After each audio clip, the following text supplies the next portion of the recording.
이런 생각을 하는 사람들이 있습니다. 만약에 우리가 예수님이 살았던 그 시대에 살면서 예수님을 가까이 하고 그분을 직접 보고 그분이 하시는 일들을 두 눈으로 목격하고 그분이 하시는 말씀을 우리 귀로 직접 들을 수 있다면 우리의 신앙은 얼마나 좋아졌겠는가. 우리는 생각합니다. 예수께서 직접 말씀하시고 직접 이적을 행하시는 그것을 본다면 안 믿을 사람이 없을 것이다. 그런 생각을 합니다.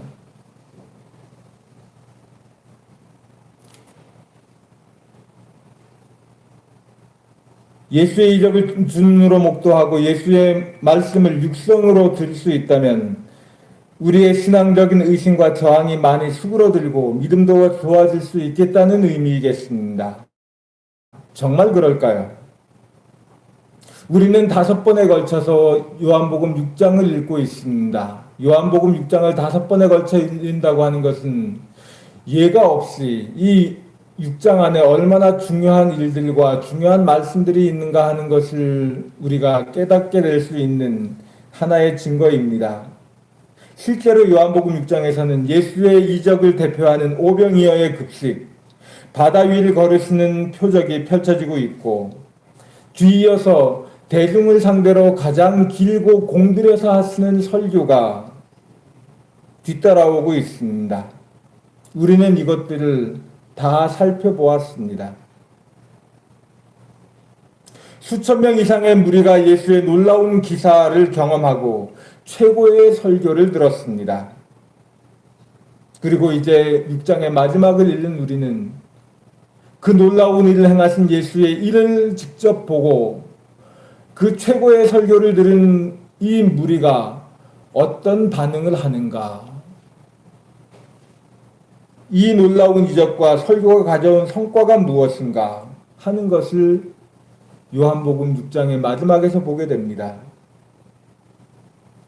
그 성과를 요약해서 말하자면 예수를 찾아온 많은 무리와 유대인들은 물론 예수와 함께 다니던 제자 중에서도 많은 사람이 예수를 떠나버렸다고 하는 것이 결과입니다. 예수께서 최고의 이적을 보여주셨는데 최고의 말씀을 들려주셨는데 무리와 유대인들과 예수의 제자들 중 많은 이들까지도 예수를 떠나버렸다. 예수를 직접 경험하면 신앙적으로 더할 나위 없는 긍정적 유익을 얻을 수 있겠다는 예상이 완전히 빗나가는 순간입니다. 여기에서 예수께서 하시는 이적을 보고 말씀을 들은 이들은 무리와 유대인과 제자입니다. 무리에 대해서도 말씀드렸고 유대인에 대해서도 말씀드렸고 오늘 등장하는 이들은 제자들입니다. 세 부류가 있습니다. 무리가 있었고 유대인이 있었고 제자들이 있었습니다. 무리는 예수께 빵을 달라고 왔던 이들입니다. 많은 사람들이었죠. 빵을 달라고 왔습니다. 유대인들은 예수의 말씀을 들으면서 수군거리고 불평하고 다투었습니다. 그리고 마지막으로 오늘 등장하는 제자들은 예수님의 말씀이 어렵다라고 수군거립니다. 그리고 그 제자들은 믿지 않고 배신하고 더 이상 예수와 함께 하지 않기로 마음을 먹었다고 되어 있습니다. 66절이 그렇습니다. 그때부터 그 제자 중에서 많은 사람이 떠나가고 다시 그와 함께 다니지 아니하더라.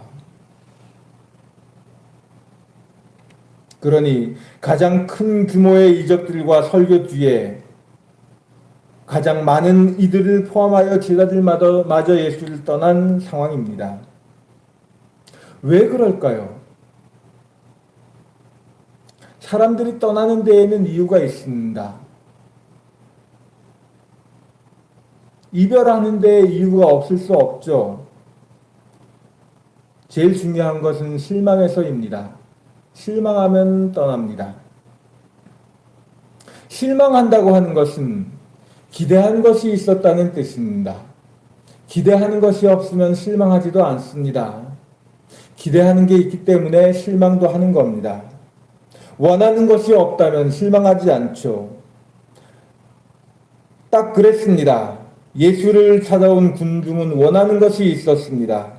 그들은 예수님을 하나님이 보내신 자, 하나님이 보내신 그 선지자라고 인정했습니다. 그리고 그 예수를 우리의 왕으로 세우겠다고도 그런 마음을 가졌습니다. 기대가 넘쳤다는 거죠. 그런데 그 요구와 기대가 부응되지 않자 예수님을 떠나버렸습니다. 우리는 이런 생각을 할 수 있습니다. 예수님께서는 아무도 실망시키지 않는다. 모든 분을 사랑하시는 예수께서는 아무도 실망시키지 않는다. 그런 믿음이 우리에게 있을 수 있습니다. 그런데 여러분, 그것도 기대입니다. 우리 성경은 말하고 있습니다. 예수께 실망한 사람이 이렇게 많았다. 이렇게 많았다. 요한복음 6장에서만 그런 것이 아니라 성경에 복음서 도처에 보면 예수께 실망하는 이들이 계속해서 등장하고 있습니다. 경건한 자도 실망하고 죄인도 실망합니다. 보수주의와 기득권자, 말하자면 이 보수주의와 기득권자는 성경에 보면 사두개인, 제사장, 장로들, 이들이 기득권자이고 보수주의입니다. 이들도 예수께 실망하고, 진보주의자들, 말하자면 서기관, 바리새인, 열심당, 이런 사람들도 예수께 실망했습니다. 예수께서는 사람들에게 이렇게 말씀하십니다. 어렵다라고, 이 말씀이 어렵다라고 생각하는 사람들, 그 어렵다고 하는 것이 무슨 뜻일까요? 어렵다라고 하는 게 무슨 뜻일까? 예수께서 말하는 그거 잘 이해하실 수 없을 정도로 어려운 이야기를 하시는가? 어떤 박사가 초등학생들 앞에서 막 고차원적인 이야기를 하기 때문에 초등학생들이 무슨 얘기인지 도무지 알아듣지 못하는 그런 것인가?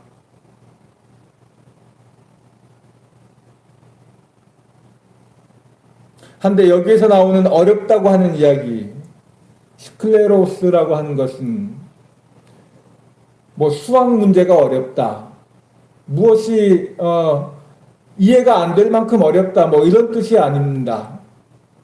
받아들이기 어렵다는 뜻입니다. 받아들이기 어렵다.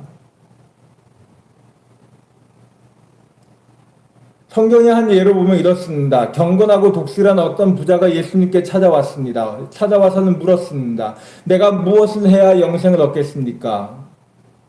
여러 질문이 몇 마디가 오고 간 뒤에 예수께서는 정말로 어떻게 하면 영생을 얻을지에 대해서 분명히 말씀하셨습니다.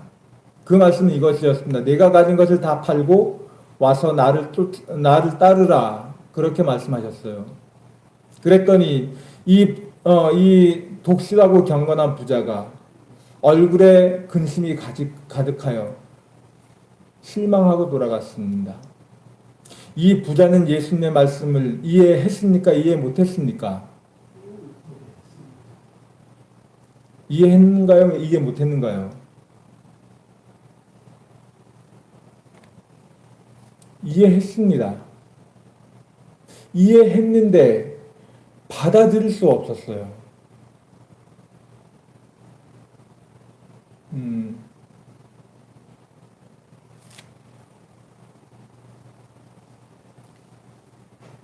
지금 제자들이 예수님의 말씀을 어렵다고 하는 것도 딱 그런 것입니다. 들어서 이해할 수 없다고 하는 뜻이 아니라 이해했는데 받아들일 수 없다. 왜 받아들일 수 없습니까? 실천할 수가 없어서. 또 중요하게는 내 생각과 다릅니다. 내 생각과 다릅니다. 나는 예수께서 이렇게 말씀해 주시면 좋겠습니다. 그렇게 이 말씀을 예수께서 해주시면 아멘 하겠습니다. 그런데 다른 말씀을 하셔요. 나는 예수께서 이렇게 행동했으면 좋겠습니다. 그런데 예수께서는 그와 같이 아니하셔요. 무슨 말씀을 하시는지, 무슨 행동을 하시는지는 알겠습니다. 그런데 그것이 내가 원하고 내가 바라는 것이 아니에요. 그러니까 받아들이기 어렵다는 겁니다. 이해했는데 받아들이기 어렵다. 예수께서 하시는 말씀에 이 힌트가 나와 있습니다. 61절에 이 말이 너희에게 걸림이 되느냐? 이 말이 너희에게 걸림이 되느냐? 이 걸림이라고 하는 얘기 성경에서 종종 보게 되는 건데 걸림돌이 되느냐? 내가 한 말이 너희에게 걸림돌이 되느냐? 예수께서 한 말씀에 사람들이 걸려 넘어졌다는 얘기입니다.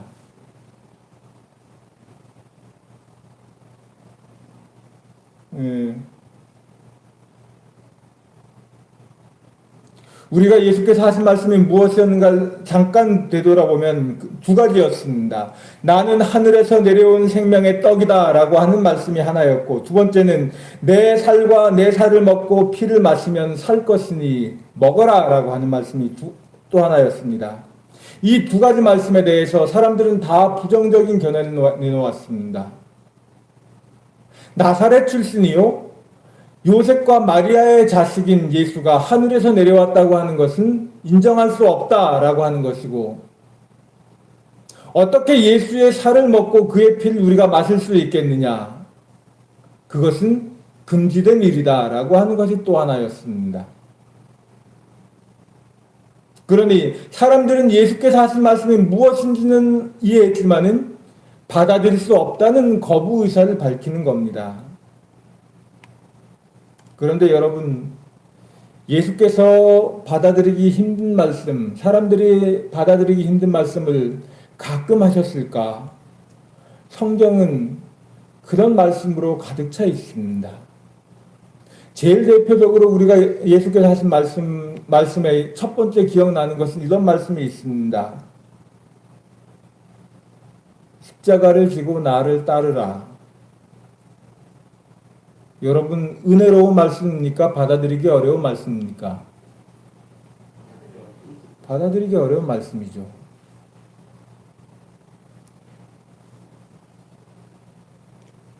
원수를 사랑하라.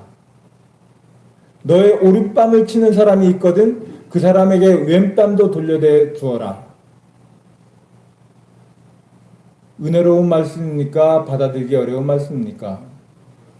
받아들이기 어렵죠. 가진 것을 다 팔아 가난한 자들에게 주고 나를 따라오너라. 됩니까?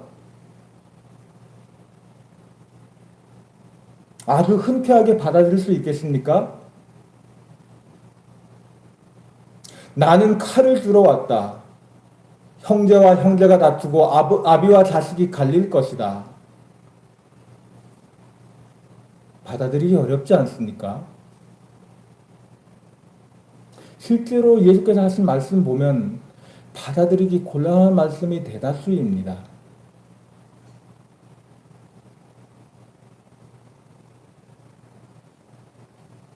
그래서 사람들은 그 말씀에 걸려 넘어집니다. 어렵다고 생각합니다. 이렇게 해서 지금 예수 앞에 모였던 그 많은 이들이 떠나고 있습니다. 무리가 떠나고 유대인이 떠나고 제자들도 떠납니다. 이제 어떻게 해야 할까요? 사람들이 떠나가는 거, 이것보다 더 처참한, 더 견디기 어려운 상황은 없을 겁니다. 사람들이 등을 돌리고 있는 이 사태를 수습하기 위해서, 떠나가는 이들의 마음을 되돌리기 위해서 예수께서 무슨 일을 하셔야 할까요? 그들이 원했던 수천 명, 수만 명을 먹이는 오병이어의 이적 같은 것을 다시 보여주어야 할까요? 아니면 사람들 마음에 걸림돌이 되어버린 그 부분을, 그 말씀 부분을 바꾸어서 수정해야 할까요? 그런데 예수께서는 어떻게 하더라도 소용없다고 하는 것을 알고 계십니다. 어떻게 하더라도 소용없다. 62절에 보면 너희는 인자가 이전에 있던 곳으로 올라가는 것을 본다면 어떻게 하겠느냐. 성경을 읽는 사람 중에 읽는 이들이 제일 이 대목에서 이걸 어떻게 해석해야 하나 하는 데에서 곤란을 느끼는 한 대목 중에 하나입니다. 62절, 63절이 그렇습니다. 너희는 인자가 이전에 있던 곳으로 올라가는 것을 본다면 어떻게 하겠느냐. 이 말씀을 한번 풀어보겠습니다. 인자가 이전에 있던 곳이 어디입니까? 예? 하늘입니다. 우리가 요한복음 6장에서 계속 들은 말씀이 나는 하늘에서 내려온 떡이다고 말씀하지 않았습니까? 나는 하늘에서 내려왔다. 여기 인자는 예수님을 가리키죠. 내가 이전에 있던 곳이 어딥니까? 그러면 하늘입니다. 나는 하늘에서 내려왔다고 하시니까 예수께서 예전에 계신 곳은 하늘이었겠죠. 그러면 이 하늘을 넣어서 한번 해석해 보겠습니다. 너희는 내가 하늘로 올라가는 것을 본다면 어떻게 되겠느냐? 이 어떻게 되겠느냐가 지금 작은 글씨로 굉장히 작은 글씨로 되어 있죠. 여러분 성경에도 그렇습니까? 아닙니까? 이 부분은 있는 것도 있고 없는 것도 있고 어떻게 해석해야 될지 곤란해서 이렇게 됐는데 이 말씀은 무슨 뜻인가 하면 너희가 나에게 놀라운 표적을 자꾸 보여달라고 하는데 그런 겁니다. 내가 하늘로 올라가는 것을 본다고 한들 너희에게 무슨 소용이 있겠느냐? 하늘로 올라가는 것을 본다고 해서 무슨 달라지는 게 있겠느냐?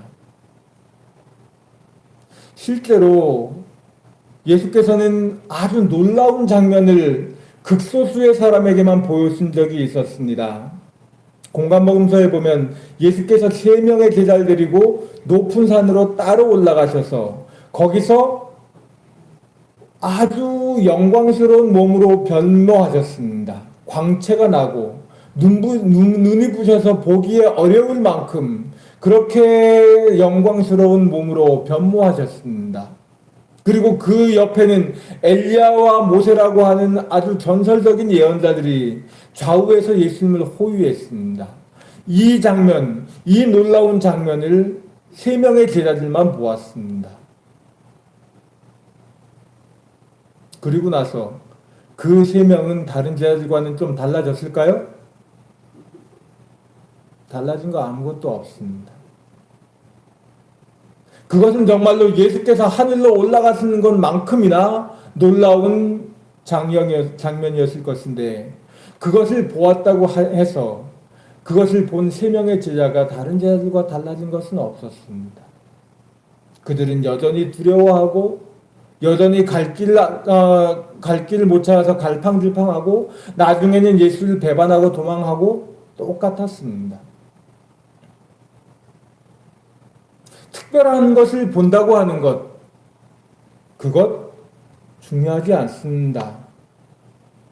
많은 이들이 나는 무엇을 보았네, 나는 무엇을 경험했네, 나는 이런 간증이 있네, 이런 이야기를 많이 합니다만 여러분, 그것은 우리가 기댈 만한 것이 아닙니다. 오히려 거기에 심취한 이들이 잘못된 길에 빠져듭니다. 예수께서는 사람의 믿음을 좋게 하기 위해서 놀라운 이적을 행하시는 분 아닙니다. 예수께서는 제자들이 가져야 할 것이 놀라운 경험이 아니라 주님의 말씀이라고 그렇게 알려주십니다.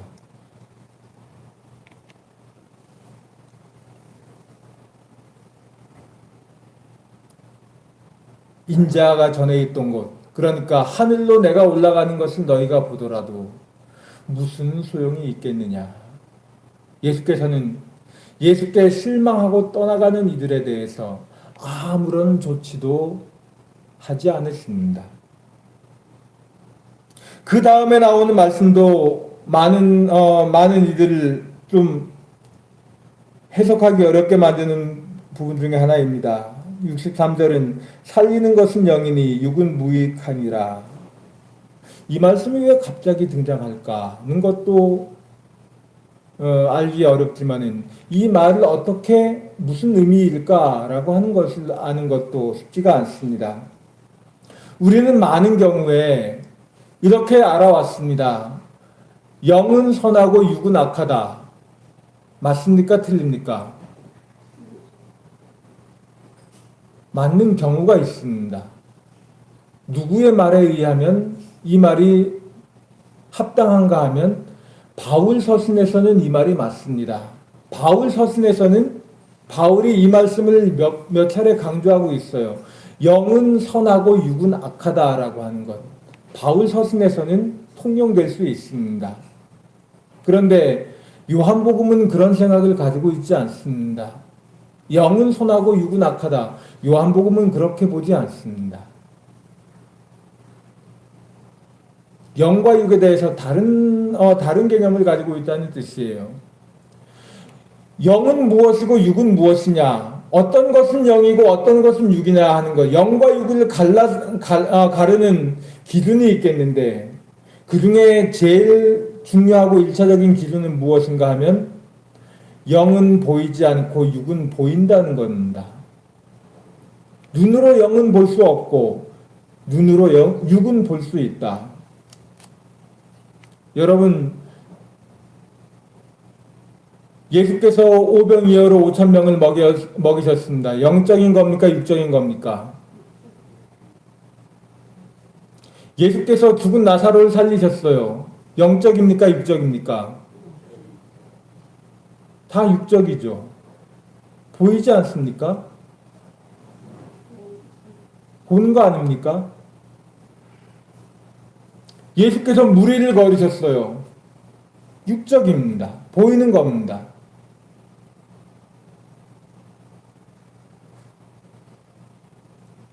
그런데 보이는 육적인 것이 전부는 아니라는 것이 중요합니다. 예수께서 5,000명을 먹이신 그 육적인 일 뒤에는 보이지 않는 영적인 뜻이 있습니다. 뭡니까? 하나님이 생명의 떡을 공급하신다고 하는 것이 그것이 영적인 부분입니다. 예수께서 물 위를 걸으셨어요. 육적인 일입니다. 이것이 전부는 아닙니다. 더 중요한 본질이 있어요. 뭡니까? 예수께서는 하나님이시다라고 하는 것. 예수께서 주님이시다라고 하는 것을 그것이 보이지 않는 영적인 부분입니다. 예수께서 나사로를 살리셨어요. 육적인 일입니다. 더 중요한 것은 무엇입니까? 하나님이 생명을 영원한 생명을 주신다고 하는 것이 영적인 부분입니다.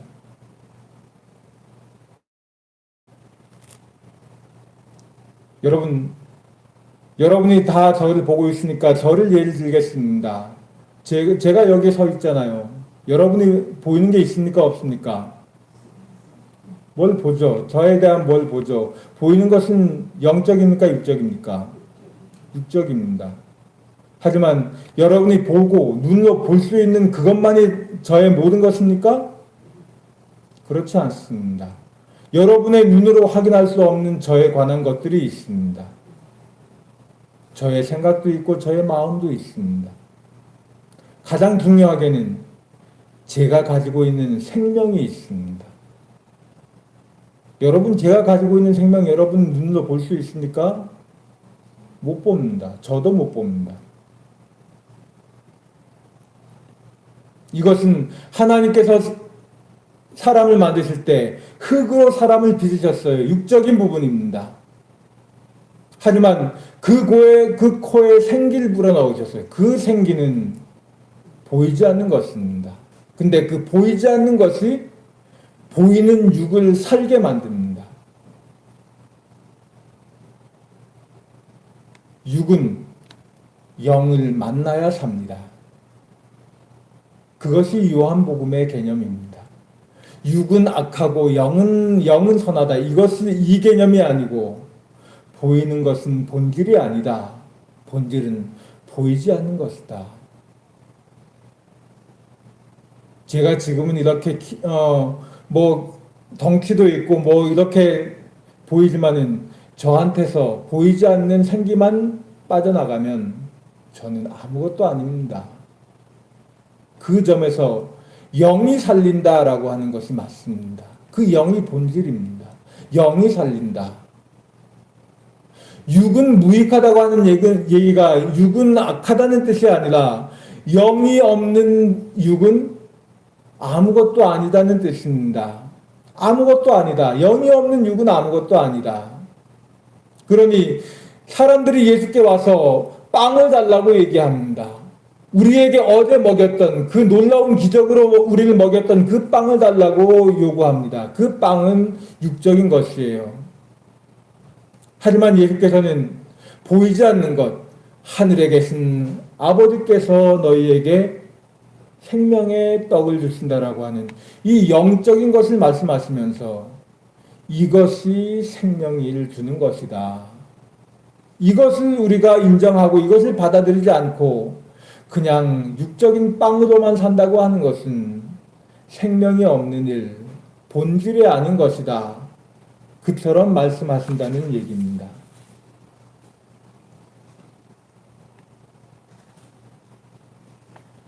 어쨌든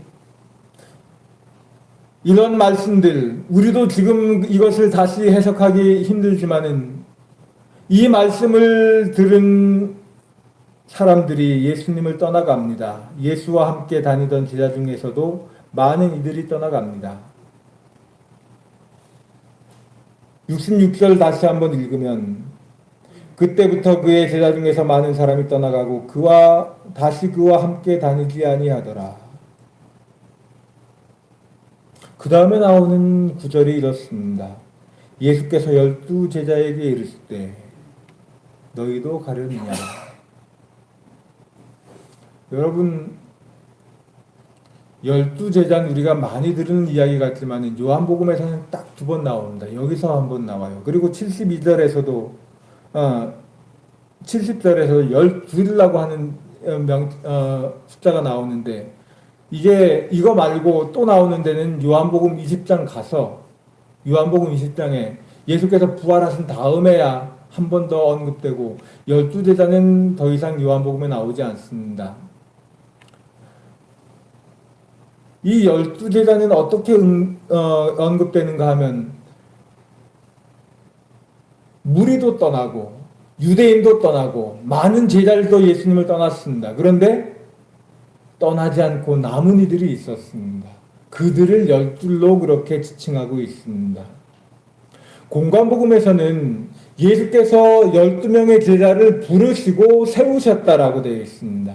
예수께서 부르셨어요. 그리고 그들을 12를 따로 세우셨다고 되어 있습니다. 그리고 12명의 제자의 이름도 나오고 있습니다. 마태, 마가, 누가복음 다 똑같이 이렇게 이 순서를 밟아가고 있습니다. 그런데 요한복음에서만은 예수께서 12명을 부르시고 세우시는 것이 아니라 모두가 다 떠나가는 마당에서 12명은 떠나지 않았다. 그들이 12제자다고 우리에게 알려주고 있습니다. 꽤 다르죠?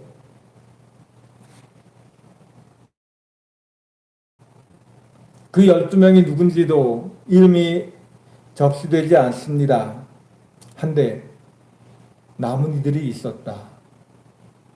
소수의 사람이 남았다. 그렇게 알려줍니다.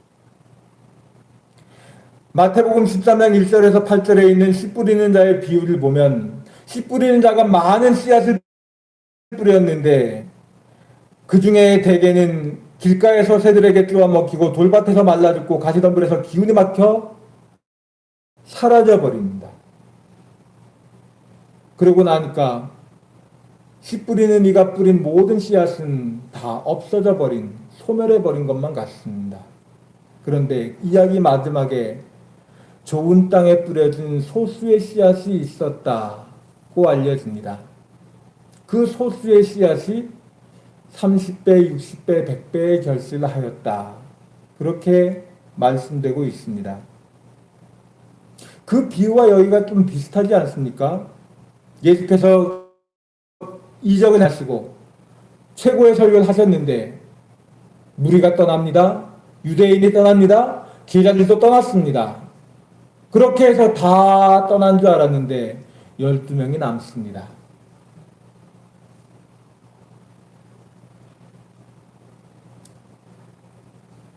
예수께서는 예수님의 목표는 많은 사람을 남기는 것에 있지 않습니다. 이들이 남았다고 하는, 남아있는 이들이 있었다고 하는 것이 중요합니다. 예수께서 너희도 나를 떠나겠느냐? 너희도 가겠느냐? 라고 물으셨을 때 시몬 베드로가 대답합니다. 주의 영생의 말씀이 주께 있사오니 우리가 누구에게로 가오리이까?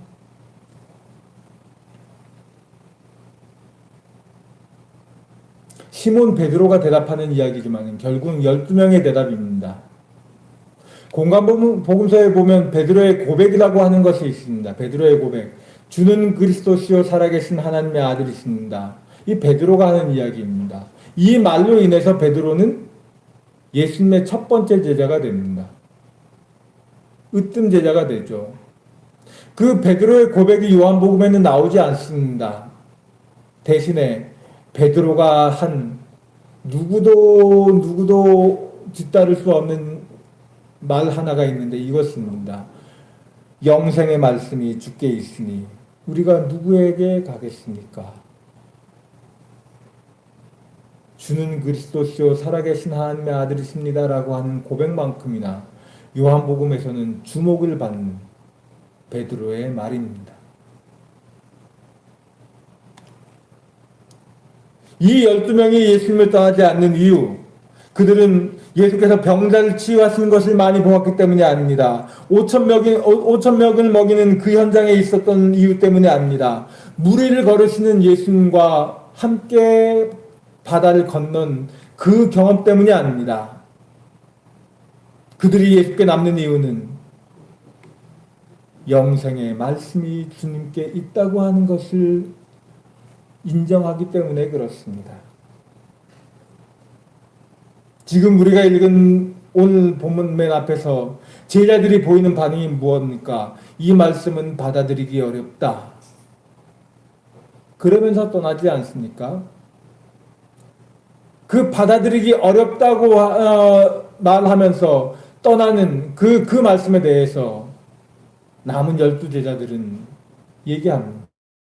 영생의 말씀입니다. 이 말씀이 주님께 있으니 우리가 누구에게 가겠습니까?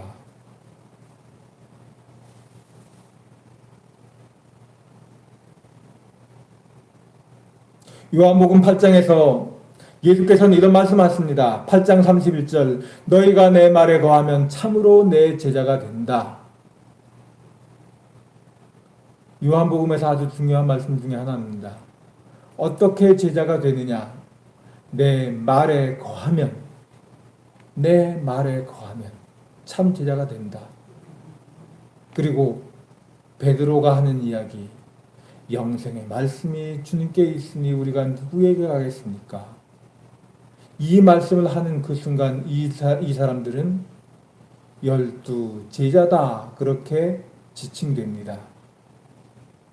제자 된다고 하는 것이 많은 헌신을 하고 아주 뛰어난 충성을 하는 것에 달려있지 않습니다. 예수께서 그것을 원하신 적 없습니다. 요한복음 6장에서 예수님을 찾아왔던 무리들은 예수를 참된 선지자라고 그렇게 얘기했고 우리의 왕이 되어달라. 우리가 당신을 위해서 충성을 다 바칠 테니까 우리의 왕이 되어달라고 요구했습니다. 뛰어난 열정을 무리가 가지고 있었지만은 그들은 예수의 제자가 되지 못했습니다. 왜냐하면 말씀에 거하지 못했기 때문에 그렇습니다. 생명의 말씀이신 예수와 그가 하시는 말씀을 받아들이지 않기 때문에 그들은 예수를 떠나게 된 것입니다.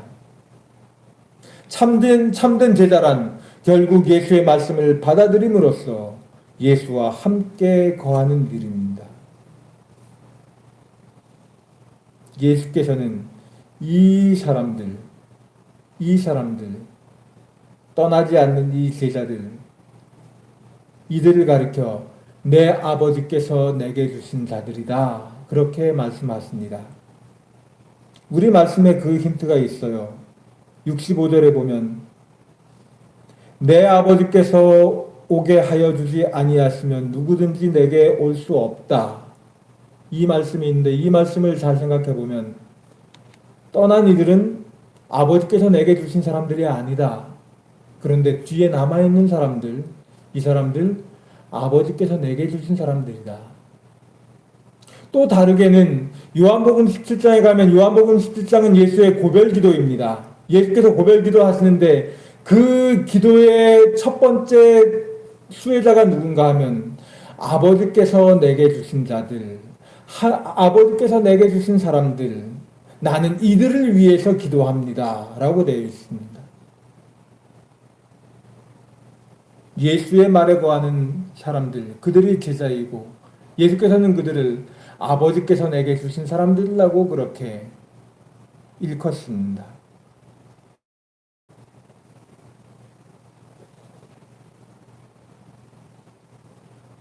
예수로부터 버림을 받는 사람은 아무도 없습니다.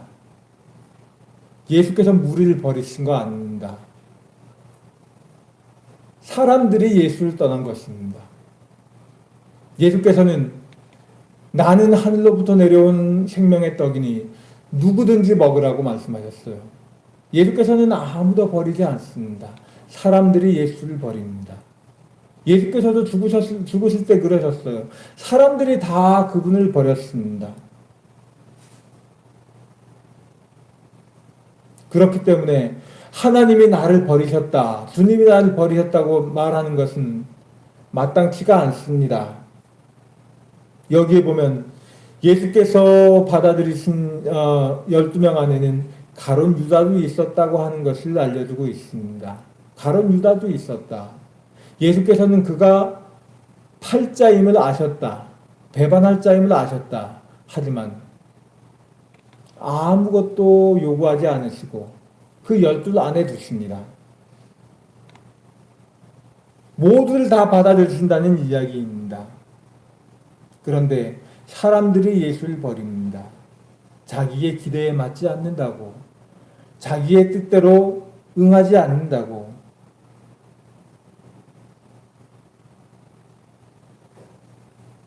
많은 이들이 예수께 왔지만 예수를 거절하고 생명을 받아들이지 않습니다. 자신의 신념과 기대로 가득한 이들이 예수께 실망하고 떠나갑니다. 오늘날 떠나는 이들이 많이 있죠. 떠난 이들이 많은 때입니다. 그런데 떠난다고 하는 사실에서 그치지 않습니다. 남아있는 이들이 있었다. 떠나지 않는 이들이 있었다. 여전히 예수가 생명의 말씀이심을 믿고 우리가 누구에게 가겠습니까? 라고 말하는 이들이 있었다. 그들이 제자였다. 오늘날도 마찬가지입니다. 여러분 제1독서를 잘 들으셨는지 모르지만 거기 제1독서에서 여호수아는 이스라엘 전체를 향해서 이야기합니다. 너희가 누구를 섬길지 오늘 택하라. 나와 내 집은 여호와를 섬기겠노라. 여기서도 예수께서는 말씀하십니다. 너희가 가겠느냐? 너희도 가겠느냐? 우리는 무엇이라고 대답을 할까요? 이 시대에 이 대답을 한다고 하는 것은 특히 더 어렵습니다. 하지만은 우리는 대답을 하게 될 것입니다. 말씀을 생각하며 묵상하겠습니다.